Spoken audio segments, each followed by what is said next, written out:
Hello, I'm Kim Martin, Director of New Zealand Debt Management. On the 30th of May, the Treasury released the Budget Economic and Fiscal Update. Alongside this, we updated the forecast for the sovereign debt programme. So I thought it was a really good opportunity to provide you with an update.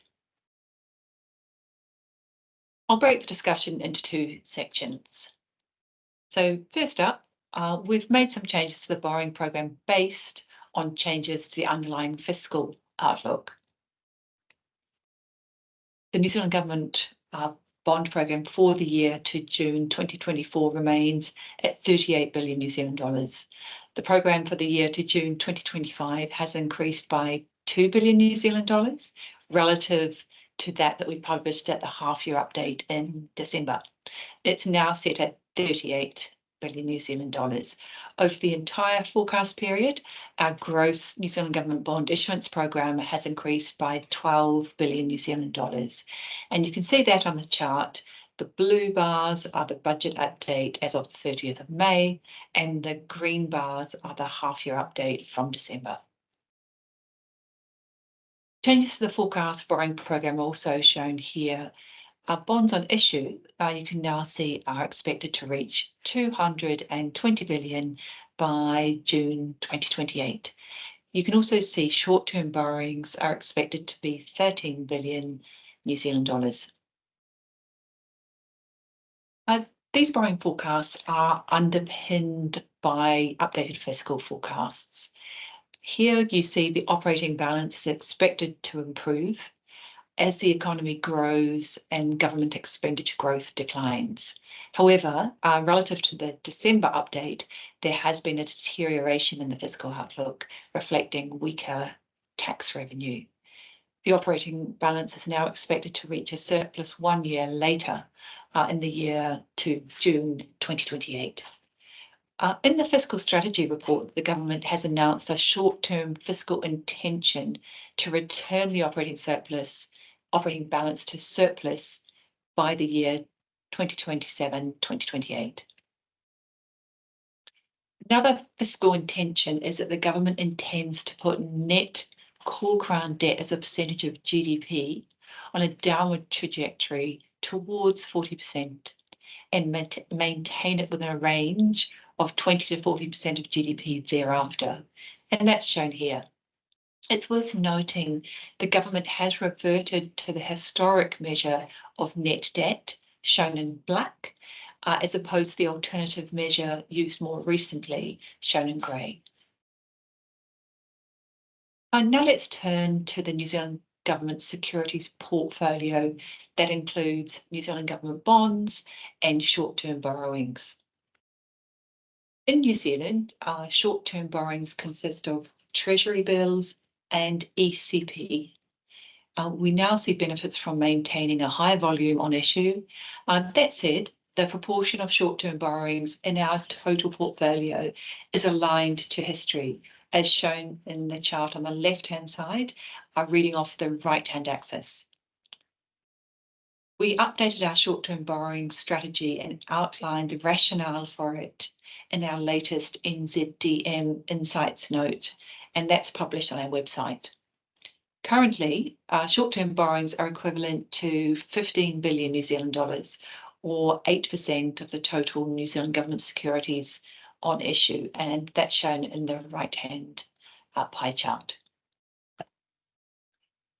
The current portfolio of New Zealand Government bonds is shown here. On the left-hand side is the nominal bonds, on the right-hand side is the inflation index bonds.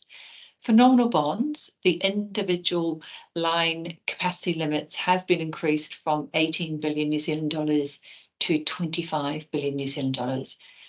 We expect to undertake a tap syndication of the existing May 28 nominal bond in June. We also announced at the May budget 3 further nominal bond syndications are expected in the coming fiscal year that ends in June 2025. So one will establish a new line, while the other 2 will be tap syndications of existing nominal bonds. The exact maturities have not yet been announced. Here's a history of the recent syndication timing and volumes. Recently, the 2054 maturity has replaced the 2051 as a new 30-year benchmark.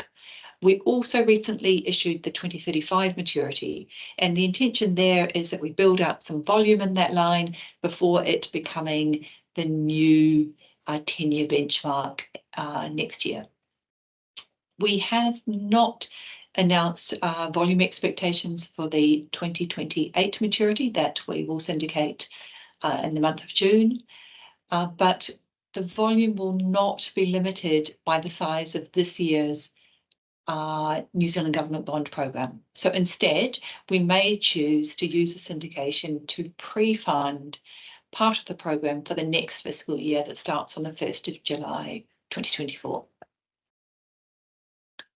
We have a diverse investor base for New Zealand Government bonds.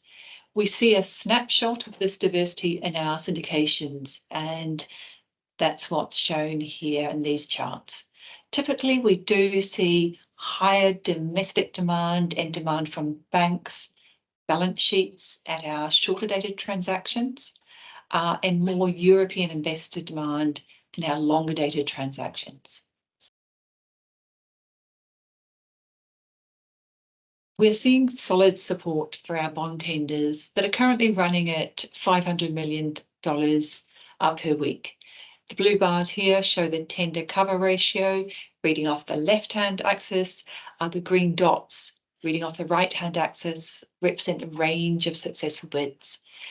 The nominal bond tender cover ratio has averaged around 2.5 times in the 2024 calendar year to date. That's slightly below the average cover ratio over the last 5 years. Inflation index bonds, they remain a really important part of our funding portfolio. They currently make up around 12% of New Zealand government bonds on issue. The blue bars here show annual inflation index bond issuance.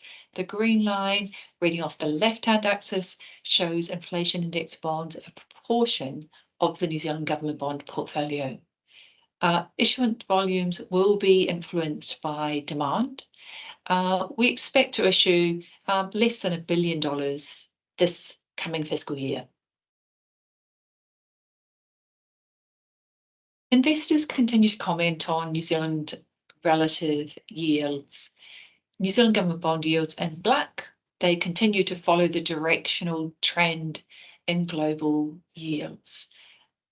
They do also maintain a positive spread to similarly rated sovereigns, and that's shown in blue. And finally, an update on our green bond program. Total issuance into the 2034 green bond is now approaching 6 billion New Zealand dollars. The total approved eligible expenditure pool is 10.3 billion New Zealand dollars, and that's tabled here. We expect this will expand with future budget decisions. Our first green bond allocation report was published in late 2023, and the first impact report will be published by the end of this calendar year. So as always, thank you so much for your interest in the New Zealand market. If you have any questions, please feel free to get in touch directly or via the email address here. Thanks so much.